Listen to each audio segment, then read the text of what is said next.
সৌমজ লাইভের তরফ থেকে আপনাদের সকলকে শুভ দীপাবলির আন্তরিক প্রীতি ও শুভেচ্ছা প্রথমেই। এবং আজকের ভিডিওতে আমরা আলোচনা করব ইন্ডিয়ার ধরাশায়ী হওয়া মোস্ট হাইপ সিরিজ এই বছরের, যেটা ছিল বাইল্যাটারাল সিরিজ। সেটা ছিল কিন্তু অস্ট্রেলিয়ার মাটিতে ইন্ডিয়া বনাম অস্ট্রেলিয়ার ওডিআই সিরিজ।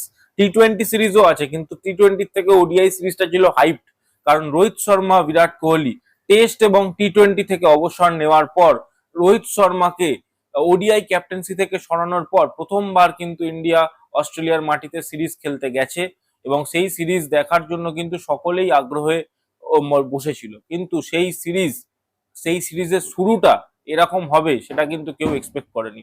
অস্ট্রেলিয়ান সাইড কিন্তু খুব একটা স্ট্রং ছিল না, বাট মিচেল মার্সের ক্যাপ্টেন্সিতে অস্ট্রেলিয়া কিন্তু নেমেছিল। কিন্তু সেখানে দাঁড়িয়েও ইন্ডিয়াকে কিন্তু তারা তুরুপের তাসের মতো ধরাশায়ী করেছে প্রথম ম্যাচে।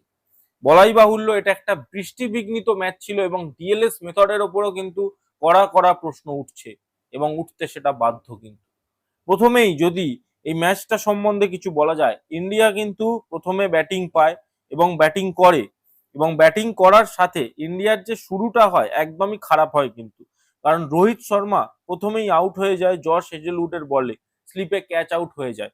14 বলে 8 রান করে, দেখেই বোঝা যাচ্ছিল রোহিত শর্মা কিন্তু অনেক দিন পর মাঠে খেলছে, তার একটা ইম্প্যাক্ট কিন্তু ক্রিয়েট হয়েছে। শুভমান গিল 18 বলে 10 রান করে, সেও কিন্তু ন্যাথান এলিসের বলে আউট হয়ে যায়। এবার এক্ষেত্রে বলা যায় না যে অনেকদিন পর খেলছে, কারণ শুভমান গিল কন্টিনিউয়াসলি ইন্ডিয়া টিমের সাথে ট্রাভেল করছে এবং খেলছে। সো শুভমান গিলও কিন্তু ফ্লপ শোই থাকে তার। বিরাট কোহলি 8 বলে 0, বিরাট কোহলি সেই একই রকম অফ সাইডে ব্যাটটা বাড়ায় এবং ক্যাচ আউট হয়ে যায় গালি পয়েন্ট সাইড, গালি সাইড।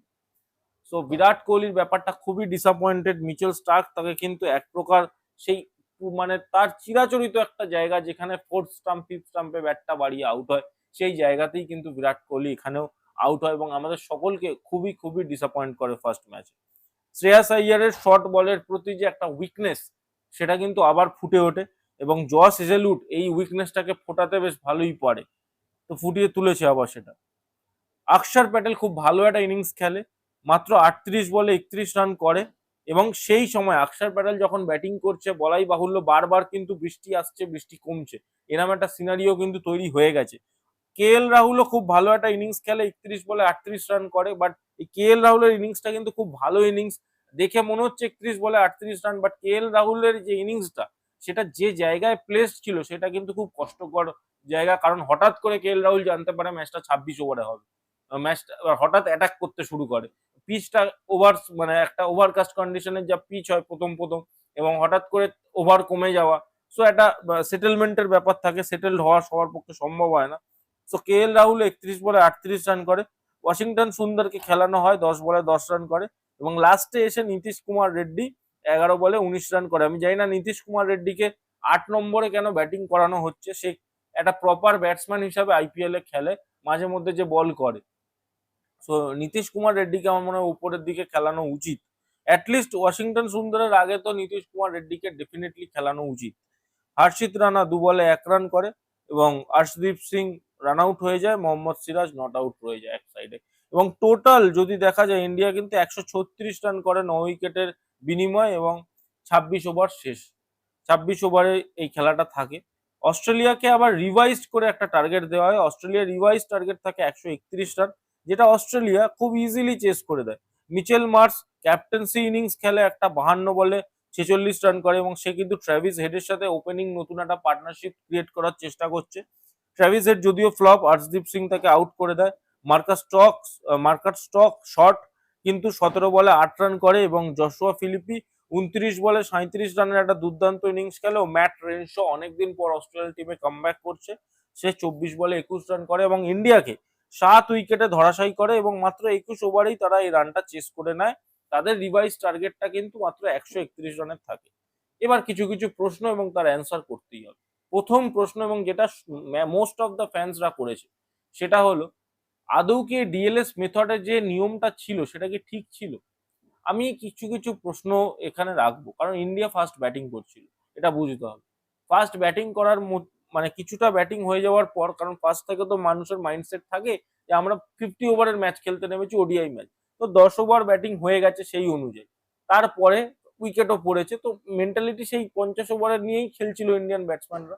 তো তারপরে হঠাৎ বৃষ্টি আসে, দুবার দুবার বৃষ্টি আসে এবং তারপর ওভার কমতে থাকে, এবং যখন ওভারটা কমতে থাকে তখন ইন্ডিয়ার কিন্তু অলরেডি কিছুটা ওভার খেলে ফেলেছে।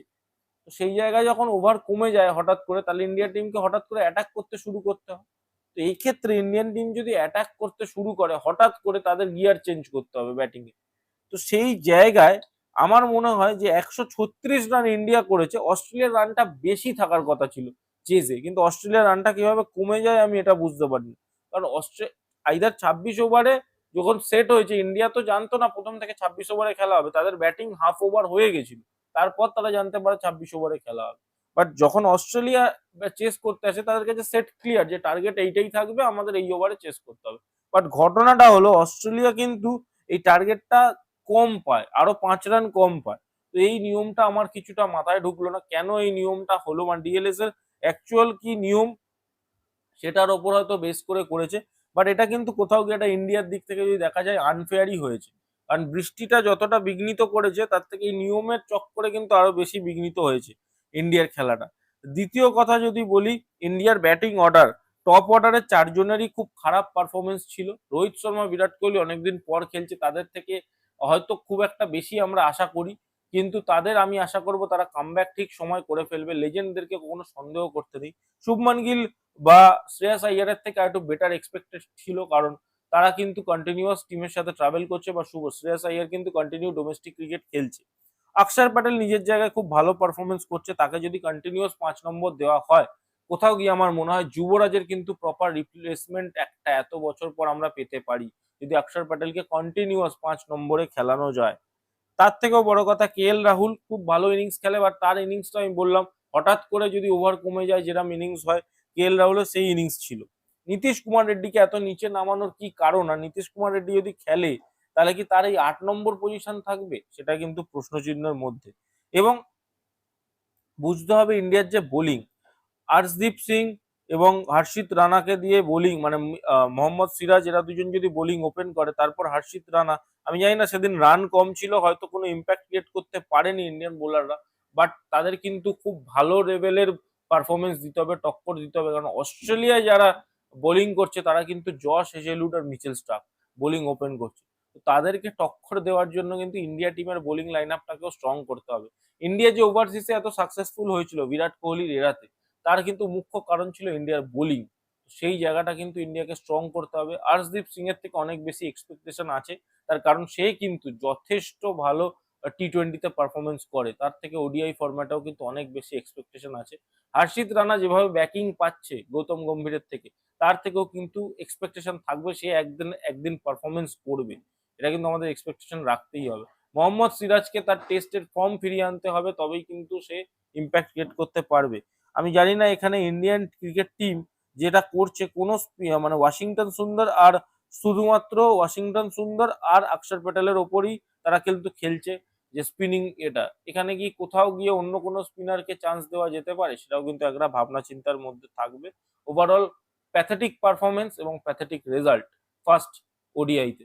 আশা করব ভারতীয় দল তাদের গুরুত্বপূর্ণ ইনিংসগুলো কিছু কিছু খেলে এবং ইম্পর্টেন্ট পয়েন্টগুলোকে সলিউশন নিয়ে সেখানে সেখানে ঠিক করে জায়গাগুলো, তারা কিন্তু একটা স্ট্রং কামব্যাক দেবে সেকেন্ড ওডিআইতে, এবং বিরাট কোহলি, রোহিত শর্মার থেকে কিন্তু ডেফিনেটলি আমরা একটা বড় ইনিংস কিন্তু এক্সপেক্ট করে আছি। তো এই ছিল আজকের ভিডিও। অবশ্যই ভালো লাগলে ভিডিওটা লাইক করে দেবেন, কমেন্ট করে জানাবেন আপনাদের কি মতামত এই প্রথম ওডিআই সম্বন্ধে, ডিএলএস মেথড সম্বন্ধে। শেয়ার করবেন যদি বন্ধু বান্ধবরা ক্রিকেট ভালোবেসে থাকে তাদের সাথে এই ভিডিওটা, এবং চ্যানেলটা সাবস্ক্রাইব করে দেবেন, ক্রিকেট রিলেটেড কন্টেন্ট কিন্তু এই চ্যানেলে আসতেই থাকে। এই বলে আমি ভিডিওটা শেষ করছি। ধন্যবাদ।